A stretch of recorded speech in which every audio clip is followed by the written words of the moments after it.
کاشانۂ بصیرت ایک ایسا یوٹیوب چینل جس پر ہر قسم کی دینی کتب بالخصوص محروم بصارت افراد کے لیے آڈیو اور ویڈیو فارمیٹ میں دستیاب ہیں اور بالعموم تمام مسلمان برادران و خواہران کے لیے دستیاب ہیں۔ اس لیے آپ سے گزارش ہے کہ بیل آئیکن کو پریس کر کے ہمارے اس چینل کو ضرور سبسکرائب کیجیے تاکہ آئندہ آنے والی ہر کتاب آپ کو بر وقت ملتی رہے۔ کاشانۂ بصیرت، کاشانۂ بصیرت، کاشانۂ بصیرت، کاشانۂ بصیرت۔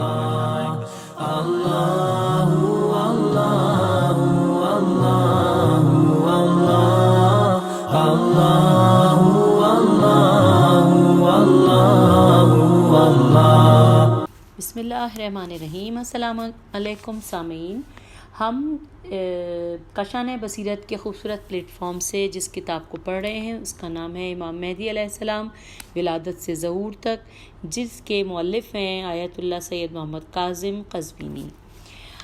یہ ہم نے پچھلی آڈیو میں پیج 59 تک پڑھا تھا اور اس آڈیو میں ہم پیج 160 سے اپنی ریڈنگ کا آغاز کرتے ہیں۔ اس میں نمبر 4 ہم نے جو پچھلی آڈیو میں جو ہم پڑھ رہے تھے، جو کہ آپ کو یاد ہوگا کہ جس میں ہمیں جو اب تک جو چیز بیان کی گئی تھی وہ سفارت و وکالت کے جھوٹے دعوے دار پہلے یہ بتایا گیا تھا، اور اس کے بعد پھر مختلف نام تھے جن کے بارے میں ہم نے پڑھا، جس میں پہلے نمبر پہ ابو محمد الحسن تھے، اس کے بعد محمد بن نصیر کے بارے میں پڑھا، پھر احمد بن ہلال تھے، اور اس کے بعد اب ہم جو پڑھیں گے نمبر 4 وہ محمد بن علی بن بلال ہیں۔ آئیے ہم پڑھتے ہیں۔ ابو طاہر محمد بن علی بن بلال شروع میں امام حسن عسکری علیہ السلام کا معتبر صحابی تھا، لیکن بعد میں منحرف ہو گیا اور یہ دعویٰ کرنے لگا کہ وہ امام زمانہ علیہ السلام کا وکیل ہے۔ وہ دوسرے نائب خاص محمد بن عثمان کی نیابت امام علیہ السلام کا انکاری ہوا اور اموال امام علیہ السلام میں خیانت کا بھی مرتکب ہوا، باوجود اس کے کہ اس کے لیے نائب ثانی کے ذریعے امام زمانہ علیہ السلام سے ملاقات میں کوئی مشکل نہ تھی، اور وہ امام علیہ السلام نے اسے نہ تھی، اور امام علیہ السلام نے اسے حکم دیا تھا کہ مال میرے نائب کے حوالے کر دو، مگر وہ اپنی دشمنی اور انحراف پر قائم رہا۔ اس کا انجام یہ ہوا کہ امام مہدی علیہ السلام کی طرف سے اس پر لعنت اور اس سے براءت کی توقیع صادر ہوئی۔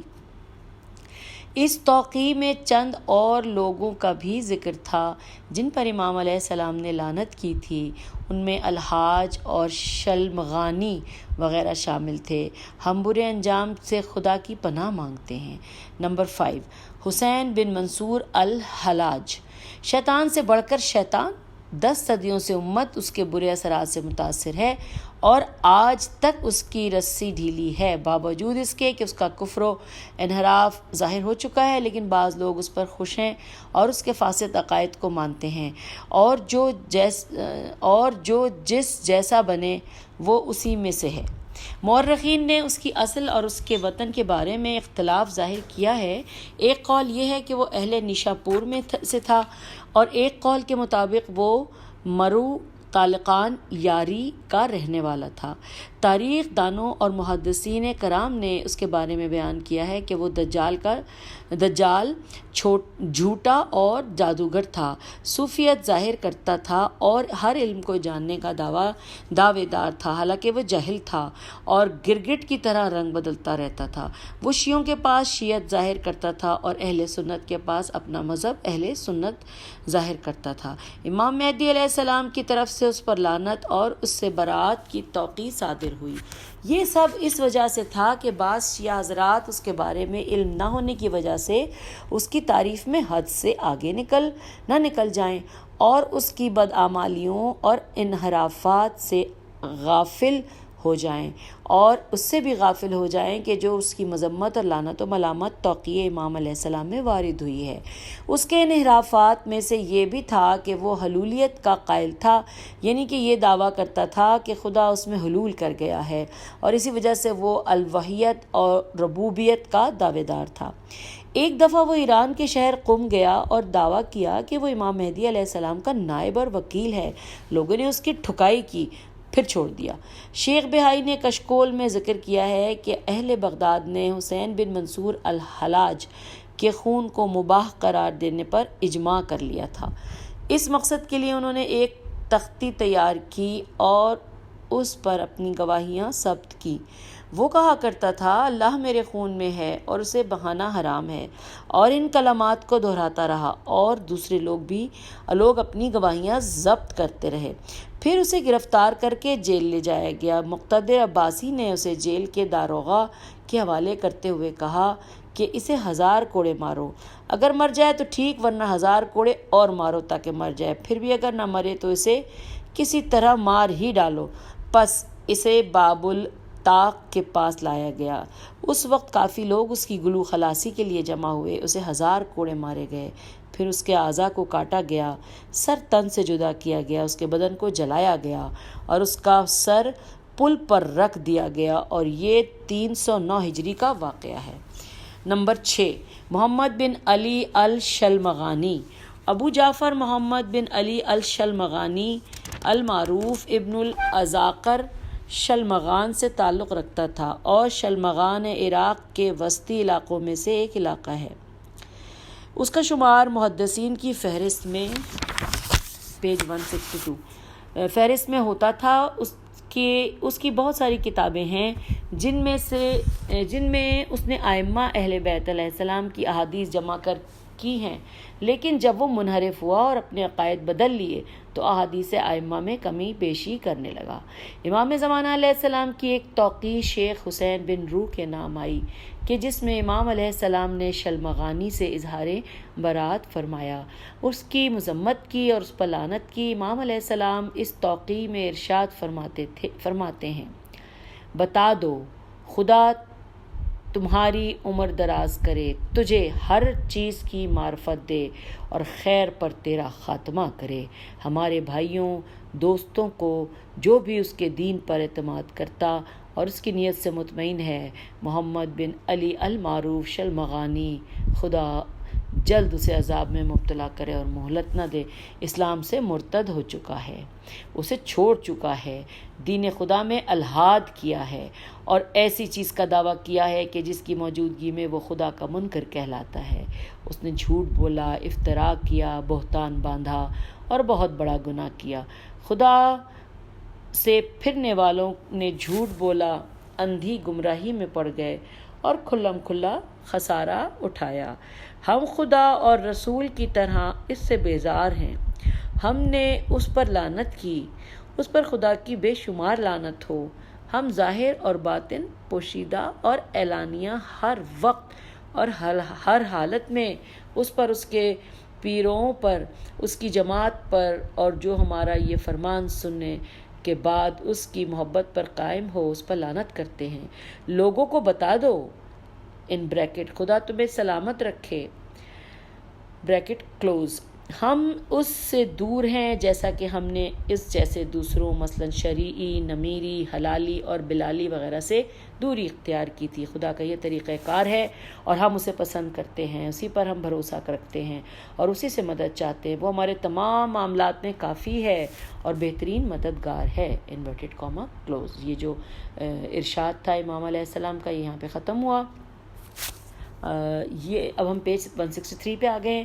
یہ توقیع اس وقت صادر ہوئی کہ جب شیخ حسین بن روح مقتدر عباسی کے گھر میں قید تھے، اور اس قید کے باوجود انہوں نے یہ توقیع اپنے کسی دوست کے ذریعے سے تمام شیعوں تک پہنچا دی اور ان سب نے اس پر لعنت کی اور اسے بیزاری پر اتفاق کر لیا اور اس سے دوری اختیار کر لی۔ وہ حلول کا قائل تھا اور دعویٰ کرتا تھا کہ خدا اس میں حلول کر گیا ہے، اور تناسخ کا بھی قائل تھا اور کہتا تھا کہ حضرت محمد صلی اللہ علیہ وآلہ وسلم کی روح محمد بن عثمان دوسرے نائب خاص میں داخل ہو گئی ہے، اور جناب فاطمہ علیہ السلام بنت محمد صلی اللہ علیہ وآلہ وسلم کی روح دوسرے نائب کی بیٹی ام کلثوم میں سما گئی ہے، اور اپنے دوستوں سے کہتا تھا کہ یہ ایک عظیم راز ہے اور اسے پوشیدہ ہی رہنا چاہیے۔ کفر و الحاد میں شلمغانی حلاج کی طرح ہے۔ ہمیں صحیح طور پر معلوم نہیں کہ اس نے یہ منحرف عقیدہ کیوں اختیار کیا۔ شیخ حسین بن روح نے شلمغانی کو بنی بسطام سے نزدیک معتبر قرار دیا تھا اور اس سے محبت کرتے تھے اور اس کی بات سنتے تھے، لیکن جب یہ ملعون منحرف ہو گیا تو ہر کفر اور جھوٹ کی نسبت شیخ حسین بن روح کی طرف دینے لگا اور بنی بسطام کے لوگ اس کی باتوں کو قبول کرنے لگے۔ جب حضرت حسین بن روح کو اس کے بارے میں علم ہوا تو انہوں نے شلمغانی کی ان خرافات کی تردید کی اور بنی بسطام کو اس کی بات سننے سے روک دیا، نیز اس پر لعنت کی اور اس سے بیزاری کا حکم دیا، لیکن وہ لوگ باز نہ آئے اور اس کی دوستی پر قائم رہے۔ جب شلمغانی کو پتہ چلا کہ حسین بن روح نے اس پر لعنت اور اس سے بیزاری کا حکم دیا ہے تو لوگوں کو دھوکہ دینا شروع کر دیا اور اس لعنت کی تعویل میں لگ گیا تاکہ اس سے دامن بچا سکے۔ شیخ حسین بن روح نے اس ملعون کی حقیقت آشکار کرنے کے لیے بڑی محنت کی اور ہر ایک کو اس پر لعنت کرنے کے لیے لکھا۔ اس طرح یہ خبر ان کے دوستوں سے ہوتی ہوئی تمام لوگوں میں پھیل گئی اور محفل کی بات ہو گئی۔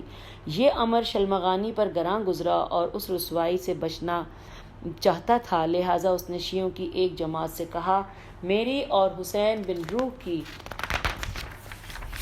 پیج 164 میری اور حسین بن روح کی ملاقات کراؤ، وہ میرا ہاتھ پکڑیں اور میں ان کا ہاتھ پکڑوں، تو اگر آسمان سے آگ گر کر انہیں جلا نہ ڈالے تو جو کچھ انہوں نے میرے بارے میں کہا ہے وہ سچ ہے۔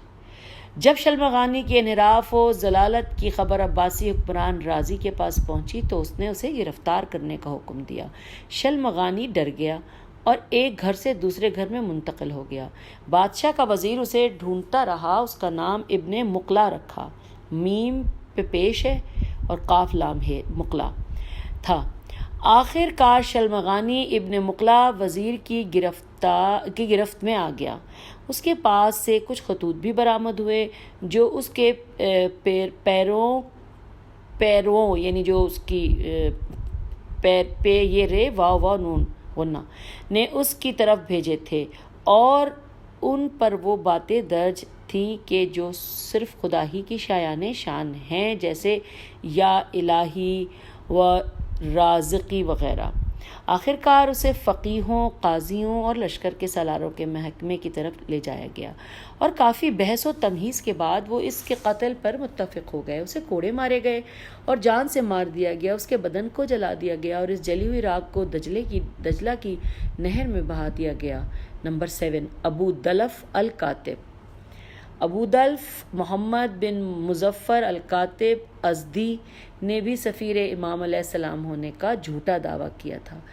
اس کے بارے میں جعفر بن قولویہ نے فرمایا، ہم ابو دلف کو ملحد جانتے ہیں، اس نے غلو ظاہر کیا اور پھر پاگل ہو گیا اور اسے زنجیروں میں جکڑ دیا گیا، آخر وہ مفوزے میں سے ہو گیا۔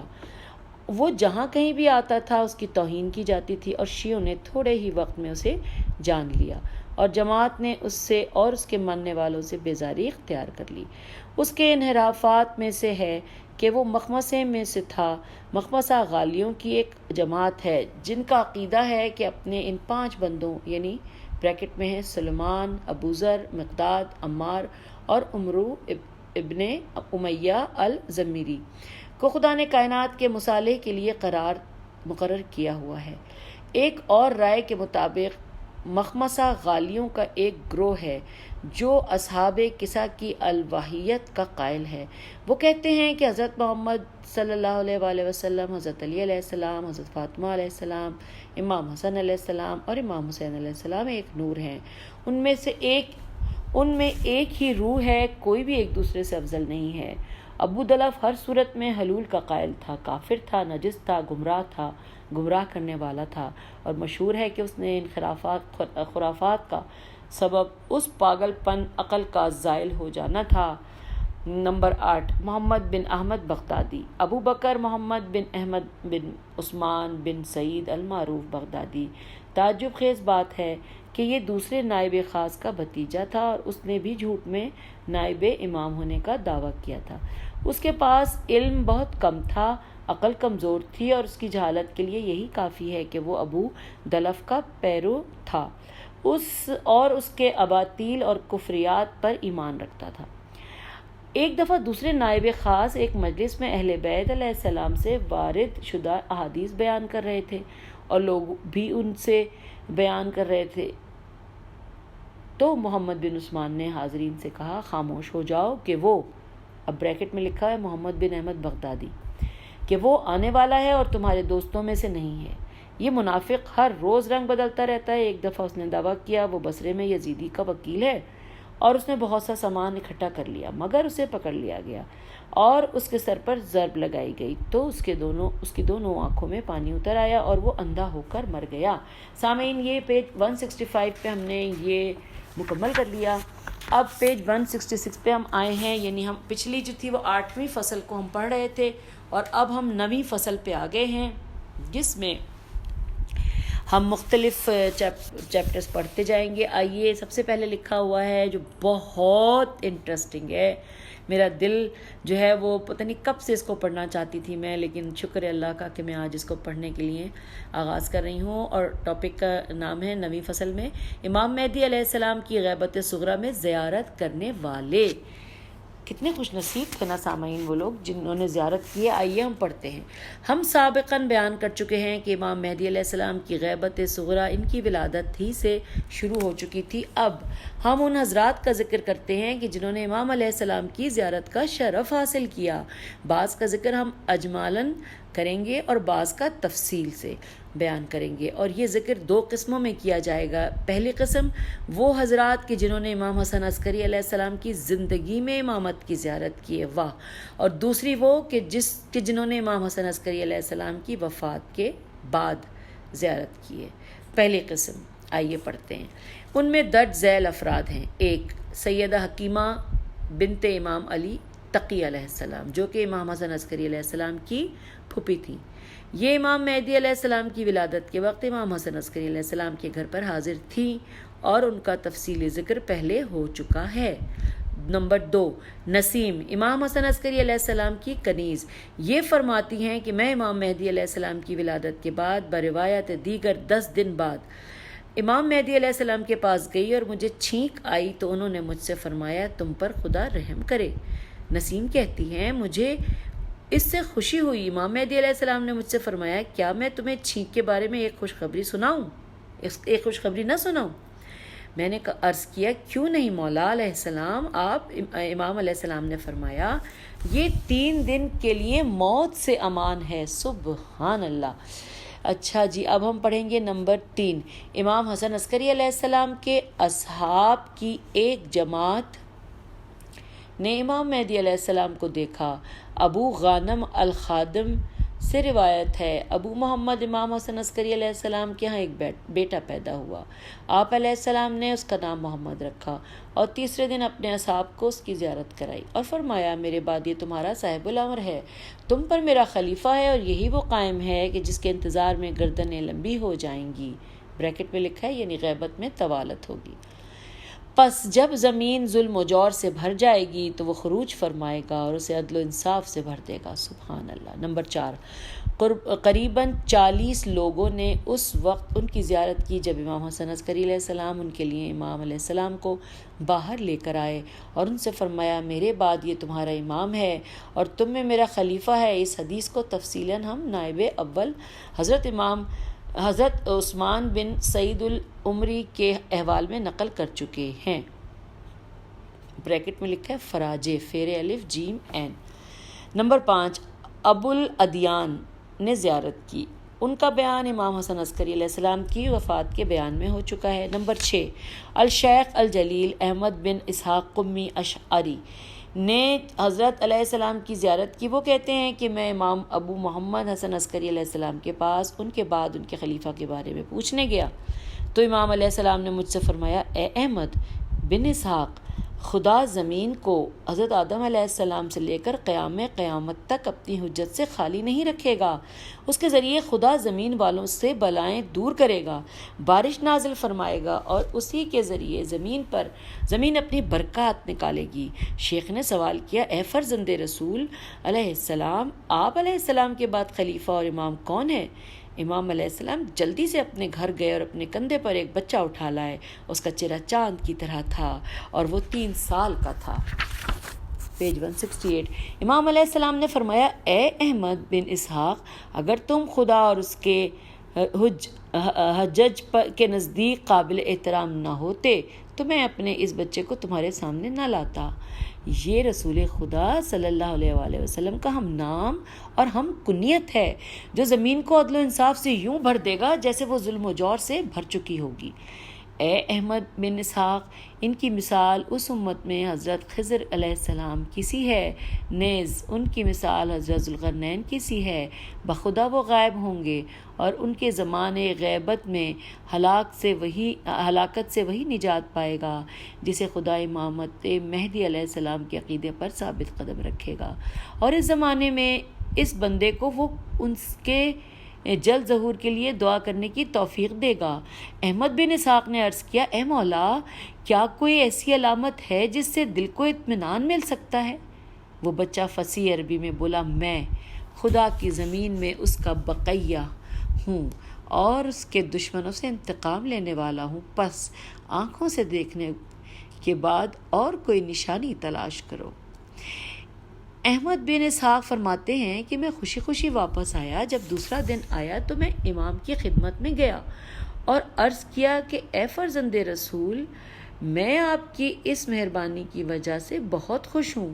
اچھا یہ تو بتائیں کہ ان میں خضر علیہ السلام اور ذوالقرنین علیہ السلام کی کون سی سنت جاری ہو گئی؟ ساتھ ہی جب ہم نے یہاں تک پڑھا تو کیونکہ اس پیج پر سامعین کچھ مس پرنٹنگ تھی تو میں نے فوری طور پہ جو بک ہے جو جس کا PDF ہے یہ کچھ پیجز میں وہاں سے پڑھ رہی ہوں، اس لیے تھوڑا سا وقفہ ہے۔ تو آگے ہم چلتے ہیں۔ جاری ہو گئی۔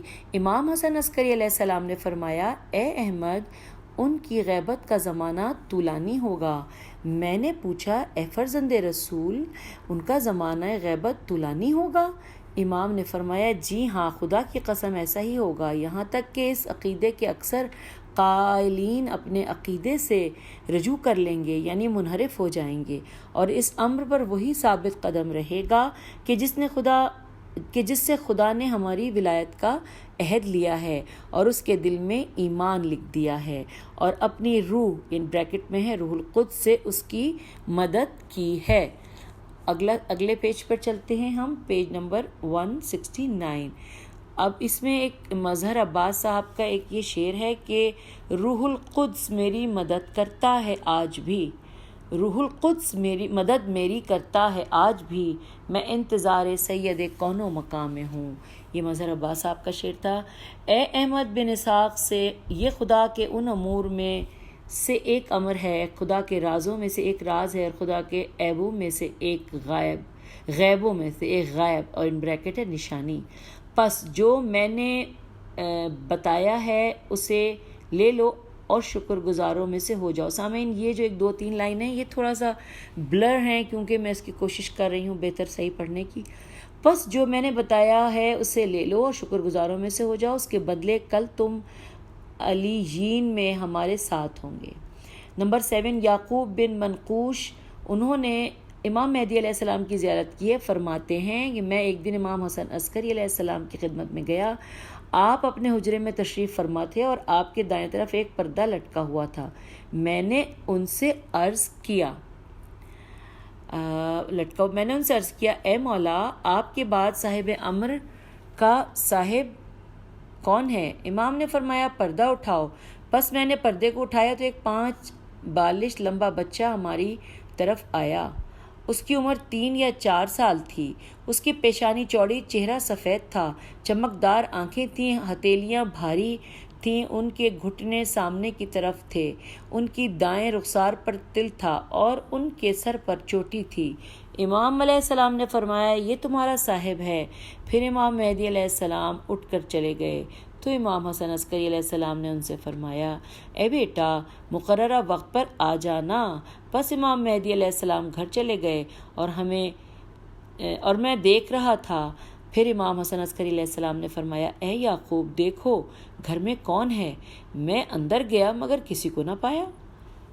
آئیے اب دوسری قسم کو پڑھتے ہیں۔ دوسری قسم، جن لوگوں نے امام حسن عسکری علیہ السلام کی وفات کے بعد امام مہدی علیہ السلام کی زیارت کی، ان کی تعداد حساب سے باہر ہے۔ ان میں سے بعض کے اسماء درج ذیل ہیں۔ اب یہ جو بعض کے نام بتائے ہیں، اب آئیے ہم وہ پڑھ لیتے ہیں۔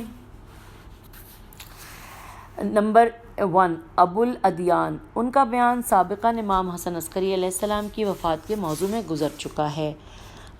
نمبر 2، حاضر بن یزید الوشاء، انہوں نے امام حسن عسکری علیہ السلام کا جنازہ پڑھاتے وقت امام زمانہ کو دیکھا اور بعد میں وکلائے امام علیہ السلام میں شامل ہوئے۔ نمبر 3، جعفر بن علی، امام مہدی علیہ السلام کے چچا، نے بھی امام مہدی علیہ السلام کو امام حسن عسکری علیہ السلام کی وفات کے بعد دیکھا کہ جب وہ امام کا جنازہ پڑھانے لگا تو امام مہدی علیہ السلام اس کے پاس آئے اور اس کی ابا کو پکڑ کر فرمایا، چچا ہٹ جاؤ، میں اپنے بابا کی نماز جنازہ پڑھانے کا زیادہ حقدار ہوں۔ دوسری بار جعفر نے تب امام مہدی علیہ السلام کو دیکھا کہ جب اس نے امام حسن عسکری علیہ السلام کے بعد ان کی میراث میں نزع کیا تو امام مہدی علیہ السلام ظاہر ہوئے، اور ایک ایسی جگہ سے جس کو وہ نہیں جانتا تھا۔ آپ نے فرمایا، اے جعفر، تو کیوں میرے حقوق میں دخل اندازی کرتا ہے؟ پھر آپ غائب ہو گئے۔ اور تیسری بار جعفر نے تب امام زمانہ کو دیکھا کہ جب امام حسن عسکری علیہ السلام کی والدہ وفات پا گئیں اور انہوں نے وصیت فرمائی تھی کہ مجھے اس گھر میں دفن کرنا جس گھر میں 2 امام علی النقی اور امام حسن عسکری علیہ السلام دفن ہیں۔ جعفر نے ان سے جھگڑا کیا کہ یہ میرا گھر ہے اور اس میں دفن نہیں ہو سکتی۔ اس وقت امام مہدی علیہ السلام ظاہر ہوئے اور فرمایا، جعفر، کیا تمہارا یہ گھر ہے؟ پھر غائب ہو گئے۔ اس کے بعد جعفر نے انہیں کبھی نہ دیکھا۔ نمبر 4، ان لوگوں نے دیکھا کہ جو امام حسن عسکری علیہ السلام کے جنازے پر موجود تھے، اور سب نے دیکھا کہ جب آپ علیہ السلام اپنے بابا کا جنازہ پڑھانے کے لیے آگے آئے۔ نمبر 5، قمیوں کے دوسرے گروہ نے امام کی زیارت کی۔ سامرہ میں اس کی تفصیل پہلے بیان کی جا چکی ہے۔ نمبر 6، سیما، یہ جعفر کا نوکر تھا یا مقتدر عباسی کا سپاہی تھا کہ جو امام حسن عسکری علیہ السلام کے گھر کا دروازہ توڑ کر اندر آیا تو امام مہدی علیہ السلام اس کی طرف گئے اور آپ علیہ السلام کے ہاتھ میں ایک ہتھوڑا تھا۔ آپ نے اس سے فرمایا، تو میرے گھر میں کیا کر رہا ہے؟ سیما نے کہا، پیج 171 پہ ہم آ گئے ہیں، جعفر کا خیال تھا کہ آپ کے والد وفات پا گئے ہیں اور ان کا کوئی بیٹا نہیں ہے، اگر یہ آپ کا اصل گھر ہے تو میں چلا جاتا ہوں۔ یہ کہہ کر وہ گھر سے نکل گیا۔ نمبر 7، ابراہیم بن ادریس، یہ امام علی نقی علیہ السلام کے اصحاب میں سے تھے اور فرماتے ہیں، میں نے انہیں قریباً 20 سال کی عمر میں ان کے بابا کی وفات کے بعد دیکھا اور میں نے ان کے سر اور ہاتھوں کا بوسہ لیا۔ نمبر 8، علی بن محضیار، انہوں نے طائف کے پہاڑ کی وادی میں حضرت علیہ السلام سے ملاقات کا شرف حاصل کیا اور کچھ دن آپ کے پاس گزارے۔ ان کی حدیث بہت تفصیلی ہے، جیسے شیخ صدوق نے اکمال میں ذکر کیا ہے۔ نمبر 9، دوسرے نائب خاص محمد بن عثمان نے بھی امام علیہ السلام کی زیارت کی ہے۔ ان سے پوچھا گیا، کیا آپ نے صاحب الامر علیہ السلام کو دیکھا ہے؟ انہوں نے فرمایا، جی ہاں، اور میری آخری ملاقات ان سے خانہ کعبہ کے پاس ہوئی تھی۔ وہ فرما رہے تھے، خدایا میرے وعدے کو پورا فرما۔ عبداللہ بن جعفر الحمیری سے روایت ہے، وہ فرماتے ہیں، میں نے محمد بن عثمان کو یہ فرماتے ہوئے سنا، میں نے امام مہدی علیہ السلام کو دیکھا ہے کہ وہ باب کعبہ کے سامنے والی دیوار کے غلاف کو پکڑ کر فرما رہے تھے، خدایا میرے دشمنوں سے میرا بدلہ لے۔ ہم یہاں انہی اسما پر اکتفا کرتے ہیں کہ جنہوں نے غیبت صغریٰ میں امام علیہ السلام کی زیارت کا شرف حاصل کیا۔ سامعین، اب اگلی ہیڈنگ ہے امام مہدی علیہ السلام کو شہید کرنے کی کوشش۔ اس کو پڑھنا بھی بہت ضروری ہے کیونکہ یہ حقیقت بھی ہمیں معلوم ہونی چاہیے۔ آئیے پڑھتے ہیں۔ حضرت امام مہدی علیہ السلام اپنے والد کی وفات کے بعد کچھ عرصہ سامرا شہر میں رہے۔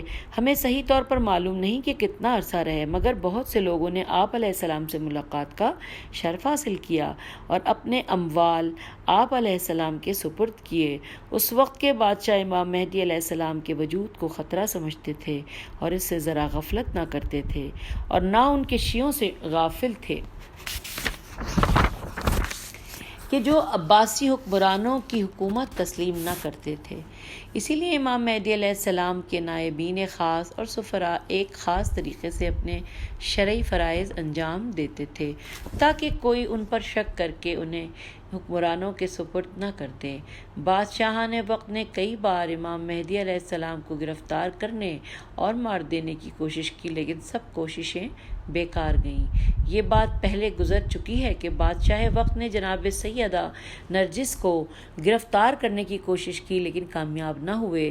19 سال بعد عباسیوں کا دارالحکومت سامرا سے بغداد کی طرف منتقل ہو گیا اور اس وقت خلافت کا دعوے دار معتضد عباسی تھا اور اس کے پاس ہی حکومت و طاقت تھی۔ اس نے امام مہدی علیہ السلام کو قتل کرنے کی ٹھان لی اور اپنے 3 قریبی درباریوں کو سامرا پر خروج کرنے کا حکم دیا کہ وہ الگ الگ ہو کر جائیں اور اپنے ساتھ کسی قسم کا تھوڑا یا زیادہ سامان نہ لے جائیں۔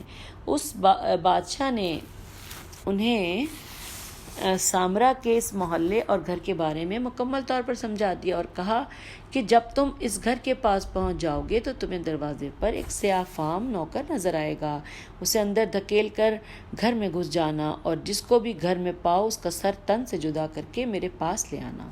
اب ہم ان 3 اشخاص ہی میں سے ایک رشیق نامی شخص کی زبانی بیان کرتے ہیں۔ وہ کہتا ہے کہ ہم سامرا پہنچے تو اس کی ہدایت پر عمل کرتے ہوئے ہم اس گھر کی پاس پہنچ گئے۔ ہم نے ایک سیاہ رنگ کا خادم اس کے دروازے پر دیکھا، اس کے ہاتھ میں ایک پتلون تھی، وہ اسے بن رہا تھا۔ ہم نے اسے پوچھا کہ گھر میں کون ہے؟ اس نے بتایا کہ گھر کا مالک ہے۔ پس خدا کی قسم وہ ہماری طرف متوجہ نہ تھا۔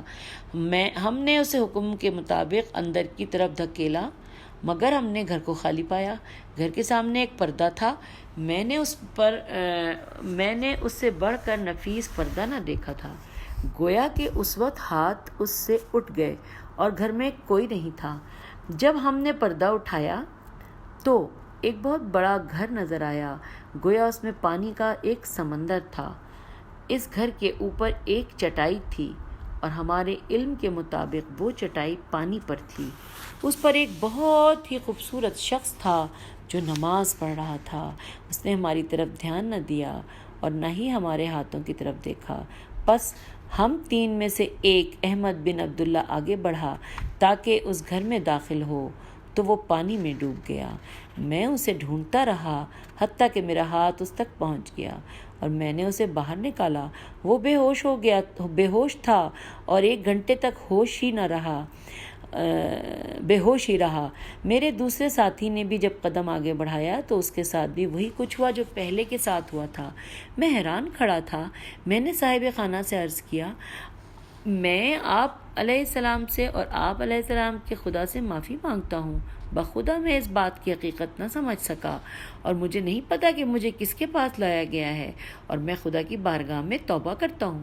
بس انہوں نے ہماری بات کی طرف دھیان دیا اور نہ ہی اپنے کام کو چھوڑا۔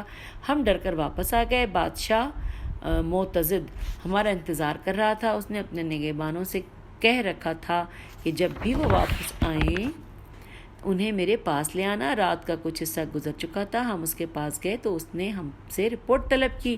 ہم نے جو کچھ دیکھا اس سے بیان کر دیا۔ اس نے کہا، تمہاری حالت قابل رحم ہے، کیا مجھ سے پہلے بھی کوئی تم سے ملا ہے؟ کسی اور سے بھی تمہاری ملاقات ہوئی ہے؟ ہم نے کہا نہیں۔ اس نے کہا، میں اپنے باپ کی اولاد نہیں، نے سخت قسم کھائی کہ اگر یہ خبر لوگوں تک پہنچ گئی تو میں تمہاری گردنیں اڑوا دوں گا۔ لہٰذا اس کی زندگی میں ہم نے یہ خبر کسی کو نہ بتائی۔ اس خبر سے معلوم ہوتا ہے کہ امام مہدی علیہ السلام جس گھر میں رہتے تھے وہ کڑی نگرانی میں تھا اور خبریں برابر معتضد کے پاس پہنچتی رہتی تھیں۔ اسی لیے معتضد جانتا تھا کہ اس گھر کے دروازے پر ایک سیاہ رنگ کا غلام مقرر ہے۔ اسی لیے اس نے اپنے 3 مخصوص کارندوں کو منتخب کیا اور انہیں بغداد سے سامرے کی طرف ایک خاص حالت میں سفر کرنے کا حکم دیا کہ وہ اپنے ساتھ کوئی چیز اٹھا کر نہیں لے جائیں گے۔